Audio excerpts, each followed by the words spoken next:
The Stray Dogs! The first ever BSD podcast.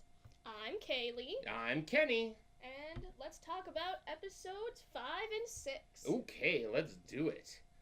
Episode 5, Murder on D Street.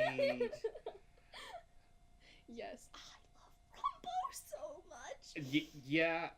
Spoiler alert, new favorite character for me. Rumbo is, I think I forgot about him, kind of, but, he's just great. He's just amazing. I just love him so much. It's really fun that, he's essentially like Sherlock Holmes, right? He comes in and he's just like, let me tell you how this is done. But, he's so silly with not being able to ride the train and he's like, can I have the marble from this bottle?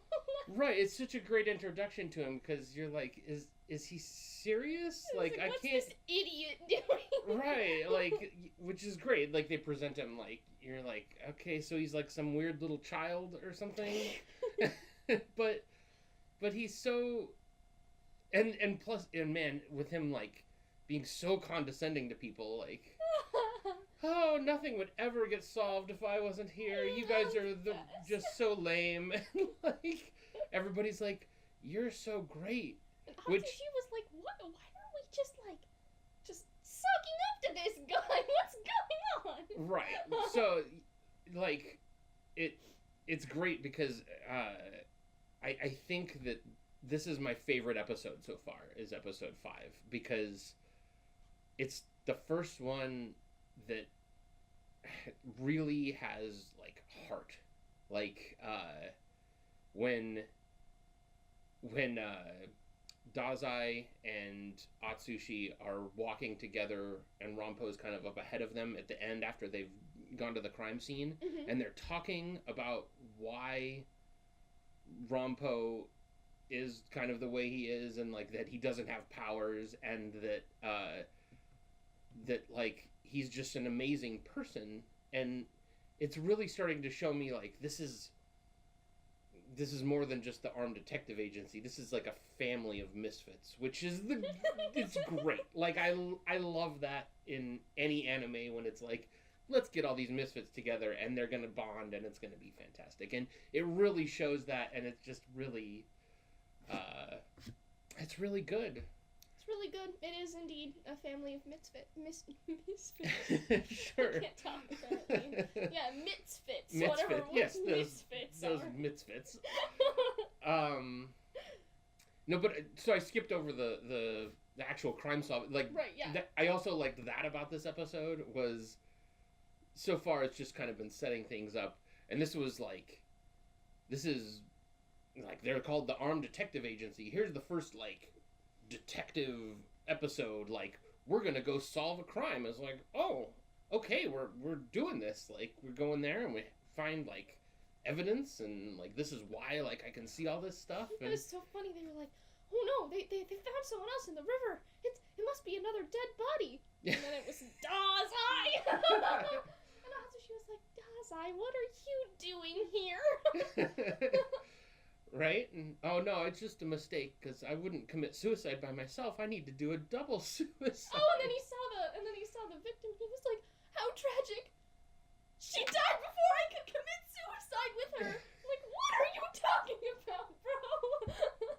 So I have a question, since you've watched this and kind of talked to people, this whole suicide thing and being so jokey and flippant about it. Does anybody get sensitive about that? Because I worry sometimes that it's a little too haha, suicide's a joke. And Dazai is such a emotionally complicated character that it's okay. It's okay. In a way, I think. I don't know, because I've definitely talked to people, and no one on the internet, no one in real life seems to be bothered by that. Yeah. Even if they are, suicidal themselves, I don't think anyone is bothered by that, really. Okay, yeah, I was just interested because I know it's something that comes up and like I certainly, think it's a serious issue. Oh yes. But I'm also not. I haven't been offended by the show, and I get that part of it is that the author in real life did commit suicide, and so there's kind of this whole thing. But it doesn't bother me either, and so I was just wondering if out there in the community if there was like some sort of any like pushback on that. But it's not that I've seen. Oh, interesting. Which is really weird because as we know, fandoms are certainly very hateful towards things. But sure. Well, and I think like I see that the show's rated like 17 plus, and I feel like something like that might be why.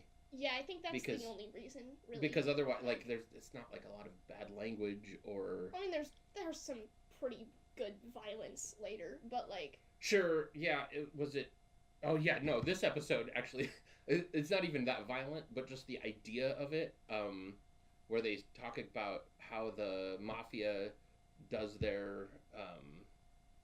Oh, like killing people? Yeah, where they curb stomp them.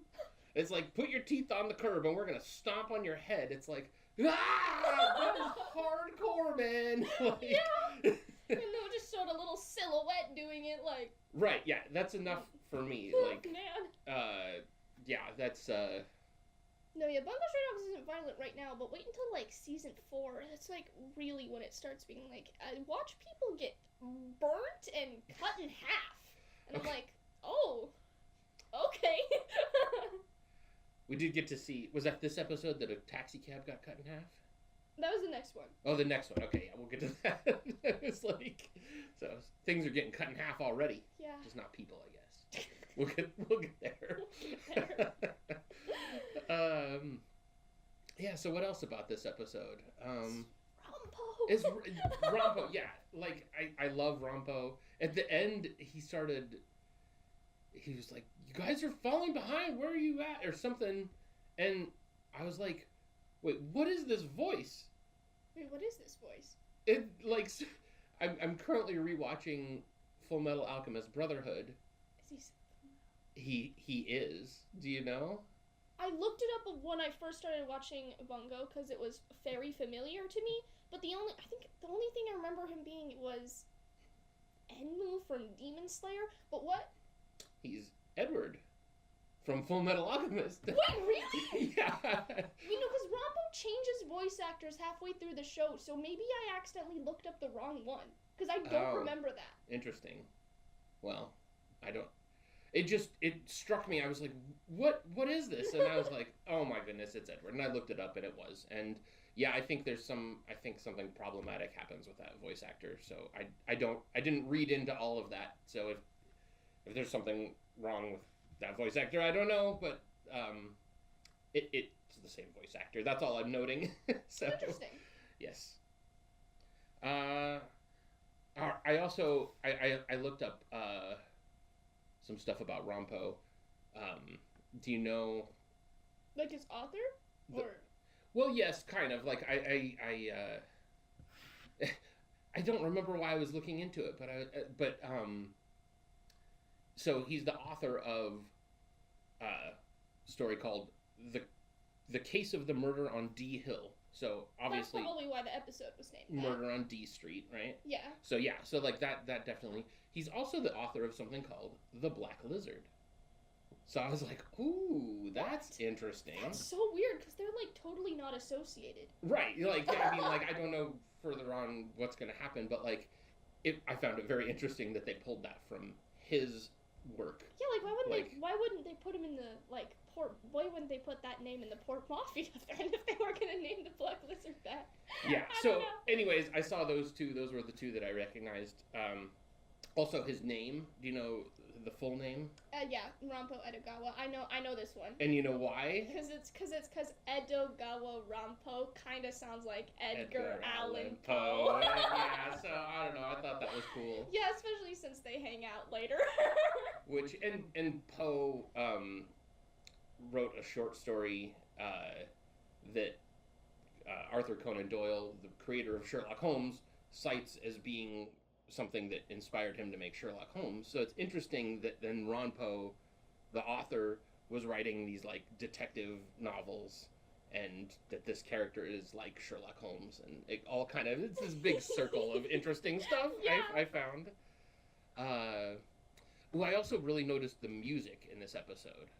Did you? I feel like I want to say in the first episode there was like this music, and it kind of had this like horn thing going on. Oh no! I'm not even gonna try.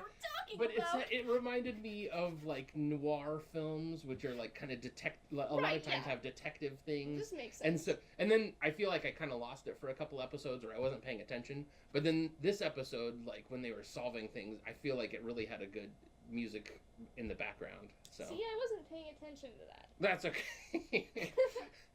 Sometimes if the music in the background is really, really good, then it stands out to me. But like, most of the time it doesn't really stand out to me. It just adds to the scene. Of course, and that's what music's supposed to do. Like the best music in things, you're not really supposed to notice, but sometimes you do, and that's okay too. I noticed the music in episode 6 when the mafia was shooting at them. I don't know. I hear that. I feel like that's just like that's the most iconic Bungo Stray Dogs music to me. I feel like it plays a lot.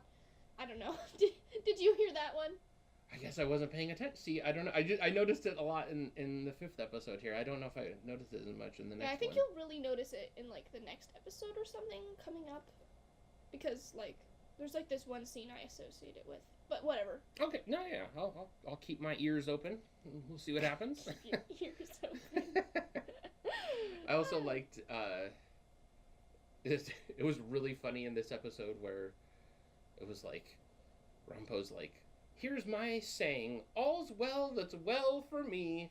And then it proceeded to have Atsushi's saying, which like, what's better than being alive? Yeah. And then Dazai's was to commit a clean and happy suicide or something cheerful like and energetic. Cheerful and energetic, and I'm like, what?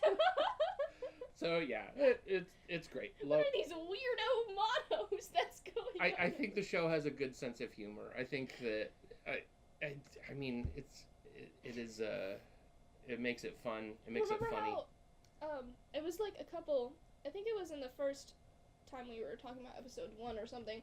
When I talked about how I have my bracelet that has letters on it that says, "Would you be willing to join me in a double suicide?" When Moon made that for me, Moon made one for themselves that was to commit a clean, cheerful, and energetic suicide, and had the letters for that. Very nice. So we have matching Dazai bracelets. I guess you are a pair, you two. So I also noticed. I like the way they've been introducing the characters. I feel like each episode so far has been focused on one character. It's like the first episode is Atsushi, the second episode is Dazai, and then Akutagawa, and then I don't know about 4. This is Rampo. The next one's Kunikita. Yeah, like, for sure. It keeps doing that. The next episode, it's like, and then where there's Yoshino and Kenji from the detective agency. Right. So I'm kind of liking. Was the 4th one and the 3rd one also kind of Tanisaki, like the brother? Or the 3rd one was kind of him too. Sure. Like, yeah, the 3rd one. Really. He doesn't really get like a special feature episode, so I feel like that was probably his. Yeah. Yeah. I know. I was wondering, like, part of me was wondering at first if the titles of the episodes was lining up somehow with like these real life authors or something, but I couldn't find anything other that supported than Rampo's. Well, Rampo's works, but like the episode 1 title really, it sounds like a quote from something. What is it? It's called episode 1 is Fortune is Unpredictable and Mutable, which, so I have to admit, I didn't know the definition of mutable. I had to look it up, and it means like variable. So like, which I'm thinking, when I hear mutable, I'm thinking, oh, mute on the TV, like be quiet, but like quiet, Fate. But but no, it just means it's unpredictable and it can change. Interesting. So was that a quote from something that I couldn't find that it was a quote from anything. Interesting. But it just sounded so quote like. But then a bunch of the next episodes didn't sound like anything, so I lost that whole thread of thought. Yeah. But I don't know, anything else about this episode that stood out to you? Not particularly. All right, well, let's move on to the 6th episode, right? Yeah. Talk about that. I liked this one a lot. I remembered this one clearly. I mean, I don't know what's gonna happen, but it's definitely interesting. It feels like all of a sudden, okay, now we're building something. Like, they're like, and plus it's continuing this investigation thing because they're like, we got to go to this informant person and find out what they have to say about things, and then we're working on the computer and trying to think of things and put things together. Yeah, it turns out this was all tied back to this thing that happened a couple years ago. Right, yeah. So, like, it's... Right, yeah, with the... Oh, man. And I gotta say, this episode had great... I loved the places they were at. Like, I'm really liking the way that... It's like, we're at the docks of the city or something, and you see, like, the sunset in the background, and, like, they're in these warehouses... And, like, that building they go to where the bomber guy blew up, that building is fantastic. It's got the Ferris wheel thing in the background, but then it's just all these, like, broken windows and, like, these... It's like a 3-floor thing that just, like, is really long. Yeah, it's like an old warehouse or something. Yeah, it's like, they're super interesting buildings. And they go to that old hospital. Oh, that would be horrifying to go to. I'm totally with Kunikita here. I know, like, I was like... I don't want to go in that hospital. Forget that. And then there's crazy, like, drowning ladies and people being gassed. Like, this place is just chaos. Like, I was expecting ghosts, and instead it's like a torture hospital. Doom.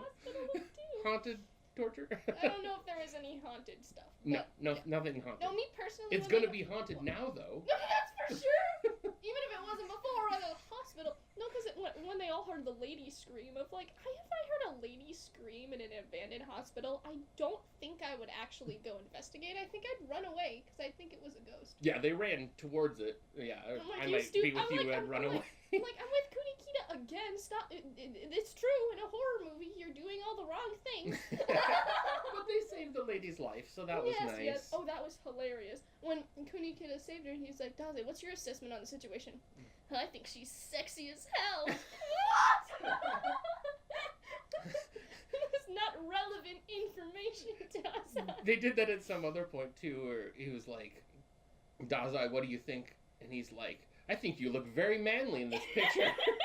He's like, what do you think about us being framed? I think you look very manly. That's what in it this was, yeah. Newspaper photo, Kunikita.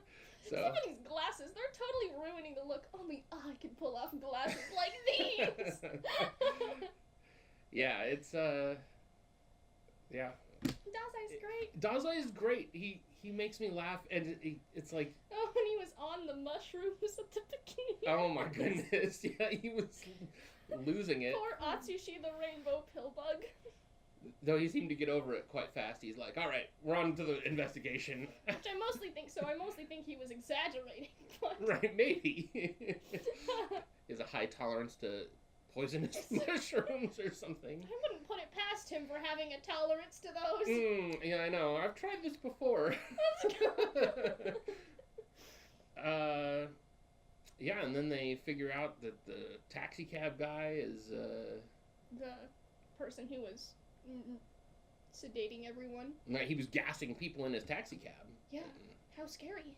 Yeah, like, that whole thing is... And then Octogawa sliced the taxi cab in half. Yes, and then there's a gunfight. Yeah, the gunfight, there's...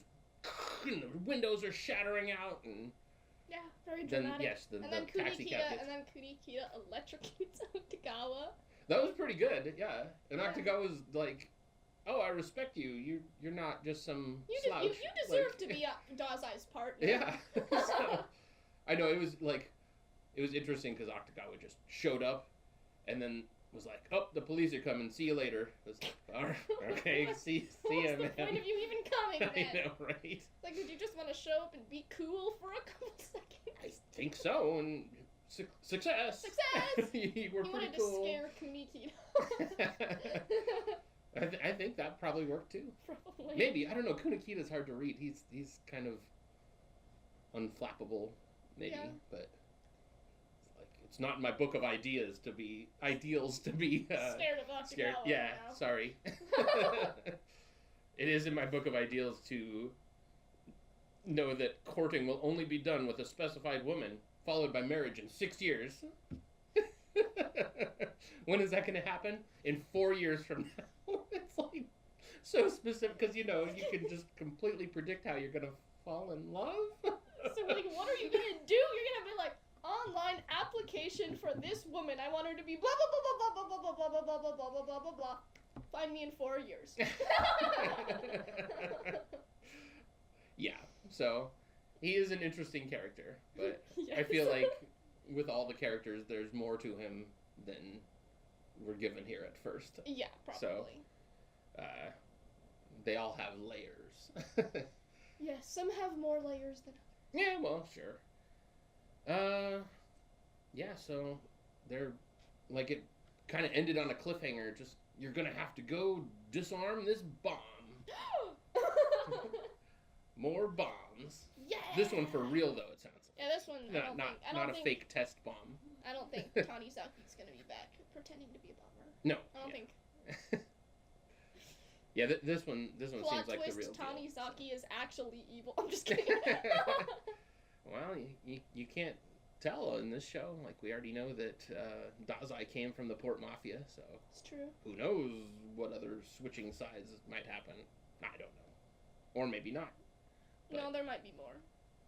There just might. I really like, the more I see the intro, well, I love the intro, but, like, I find it interesting that it's, like, Dazai jumping off of one of those tall buildings in the intro, and it's like he's leaving his one life and moving to another one or something. And it's also... Especially since those tall buildings are the Port Mafia buildings. Right, you told me that. And you also said that they were, like, the only thing that's not actually in the city. And also in the intro, it's like, the city's green and they're red, so it's like, oh, something's wrong with those buildings. So yeah, they're Port Mafia.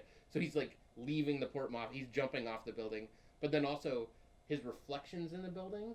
And so you have this, like, kind of darker one and light one, and they're both falling at the same time. And it's, like, this kind of duality. I never noticed that before. No, it's like it's so I don't know. I keep watching That's it and totally like that's totally what it's representing, but that's great. it's so great. Yeah, that's like it's a really it's a well done intro.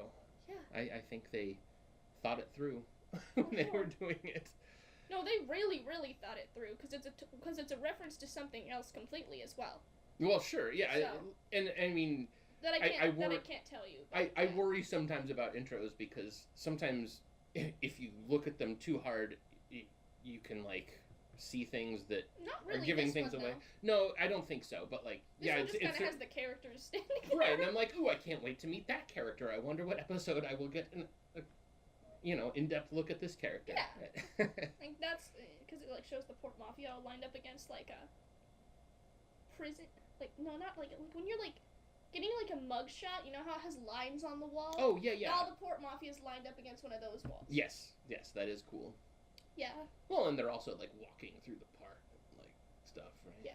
I think that's that. Yeah. Or is that the outro? No, I don't know.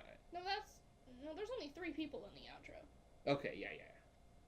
I don't know. Yeah, that's true. Okay. No, yeah, it's the intro. Whatever. Yeah, that's what I was thinking. Okay. Well, that's all I have to say about these episodes. They were, I'm definitely excited to see where it goes now, because it's certainly seems to be adding a lot of elements that are gonna For sure. make this story interesting. So. This story's pretty interesting. All right. Well, good.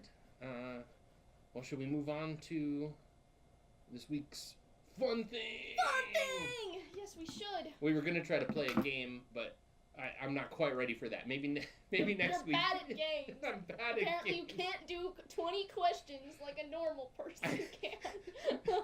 I was like, this is just going to be a lot of me sitting here thinking, and that's not going to work at all. So what I'm going to do, I think we should play some 20 questions, and then maybe next week I'll be ready for it. Yes. Yes. Okay. Yes. Okay. Today's fun thing is name our top 5 favorite female anime characters. Whew, that's tough. There's a lot of really bad female anime characters. Unfortunately, yes, there are. But So it's really refreshing when there's good ones. yes, that's why it's nice to pick your favorite ones. Yes. Okay, so I will go first with my number 5 favorite, who is Nene Yashiro from Toilet Bound Hanako-kun. She's she's just great. I don't know. I like relate to her kinda with like trying to find a boyfriend. I also definitely have a ghost boyfriend at school, guys. That's what I do every day. I go up to the girls' bathroom and hang out with my ghost boyfriend.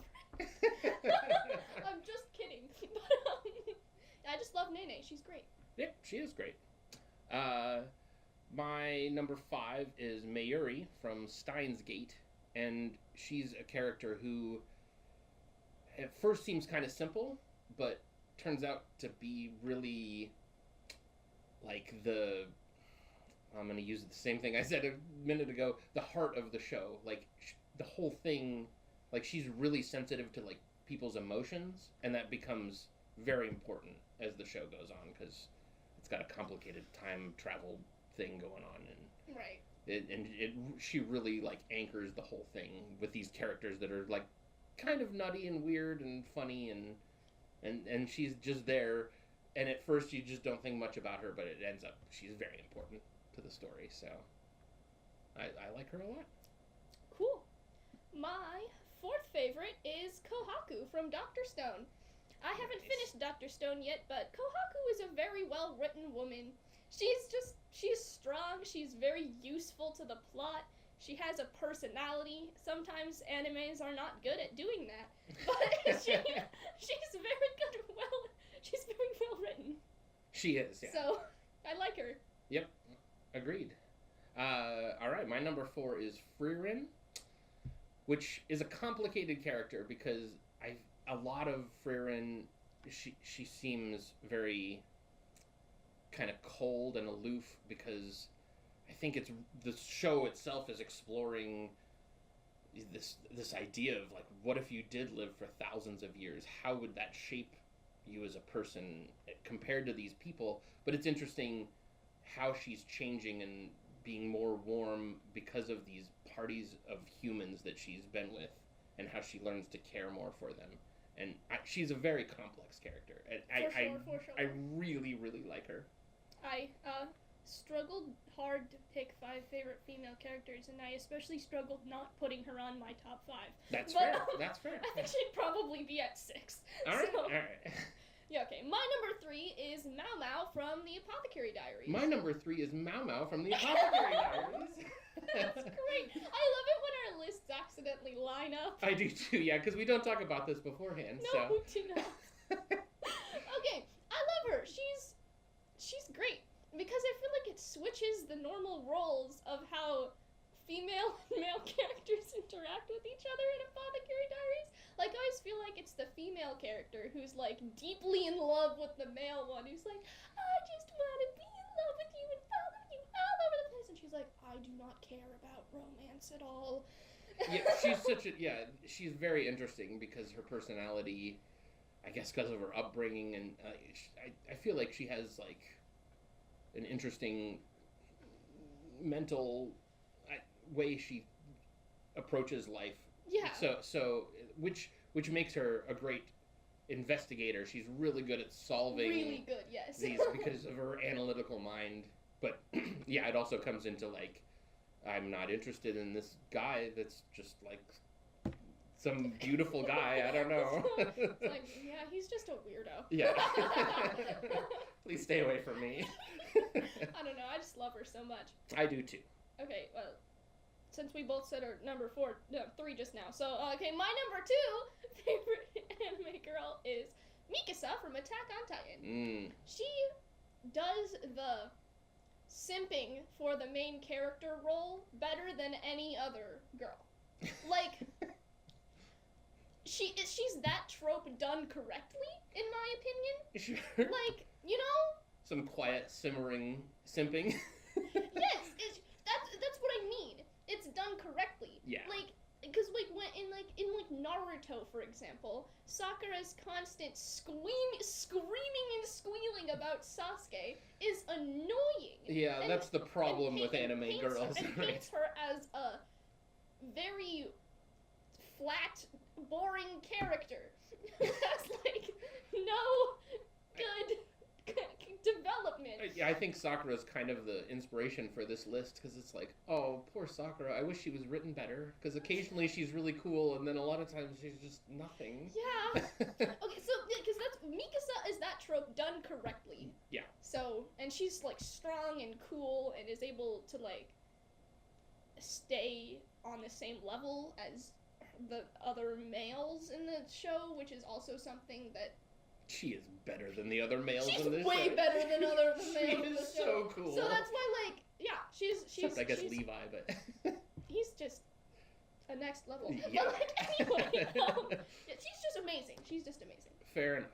My number 2 is Mitsuri from Demon Slayer because I really like how at first it's like, sure, they had to put a hot girl in the show, but she is so much more than that, and it's so amazing as you learn more about her, how strong she is and how confident she is, and it makes more sense that she's just like, I am proud of who I am not scared to just be myself, and that is amazing. Like, it really turns around the way that you're thinking, because yeah, at first you're just like, sure, they had to have a hot girl in the Hashira, but like, man, she proves that she belongs there and that she is just amazing and strong. Like we need this strength in women. Yes, of like course. it makes amazing characters. So